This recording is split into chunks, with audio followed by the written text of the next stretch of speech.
ఇవాళ బొల్లారం డివిజన్లో బాలరెడ్డి గారి నాయకత్వంలో మరి ఇవాళ ఇంత పెద్ద ఎత్తున మరి ఇఫ్తార్ కార్యక్రమం అరేంజ్ చేయడం, దానికి మన పెద్దలు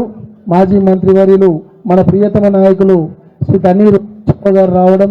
వారితో పాటు మరి గూడెం మహిపాల్ రెడ్డి గారు, మరి షంబీపూర్ రాజు గారు, శ్రీకాంత్ గౌడ్ గారు, ప్రభాకర్ గారు, అంజయ్ యాదవ్ గారు, మా మెరాజ్ భాయ్, దేవానంద్ గారు, జగన్నాథ్ రెడ్డి గారు, ఇక్కడ రవీందర్ రెడ్డి గారు, మరి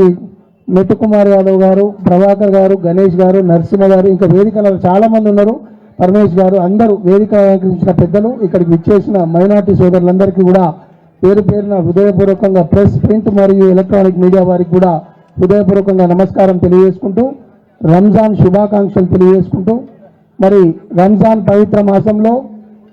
ఇంత పెద్ద ఎత్తున మరి ముస్లిం మైనార్టీ సోదరులందరూ ఒక్క దగ్గరికి రావడం,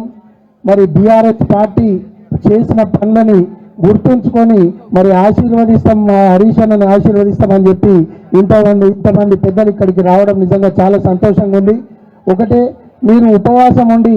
మరి ఇంత పెద్ద ఎత్తున మీరు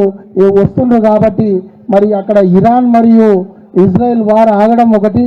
రెండోది మరి మన రేవంత్ రెడ్డి గారి ఆలోచన విధానం మారాలని చెప్పి మీరందరూ కూడా ఆ అల్లాని కోరుకోవాలని చెప్పి తెలియజేసుకుంటూ, మరి ఒక్కటి గుర్తుంచుకోండి, గత 10 సంవత్సరాల నుంచి మరి మన ప్రభుత్వం బీఆర్ఎస్ పార్టీ ఉన్నప్పుడు చేసిన కార్యక్రమాలు ఎట్లున్నాయి, ఈ 2 సంవత్సరాల్లో మరి ఈ ప్రభుత్వం కాంగ్రెస్ పార్టీ వచ్చినాక ఏ రకంగా మనకు ఏ రకంగా మంచి జరుగుతుందో ఒక్కసారి ఆలోచించాలని కోరుకుంటూ, మరి బీఆర్ఎస్ పార్టీ కేసీఆర్ గారి నాయకత్వంలో మైనార్టీ సోదరులకు ఎంత పెద్ద ఎత్తున పెద్దపీట వేసిర్రు, మరి ఇప్పుడు ఏ రకంగా ఉంటుందో ఒక్కసారి ఆలోచించాలి, మరి ఇది ఒక చర్చ పెట్టాలని చెప్పి అందరినీ కూడా కోరుకుంటూ, ఇది రాజకీయాలు మాట్లాడాల్సిన సమయం కాదు కాబట్టి మరి ఒకటి అందరికీ కూడా రంజాన్ శుభాకాంక్షలు తెలియజేసుకుంటూ ఇప్పుడు గూడెం మహిపాల్ రెడ్డి గారిని మాట్లాడాల్సిందిగా కోరుకుంటున్నాను.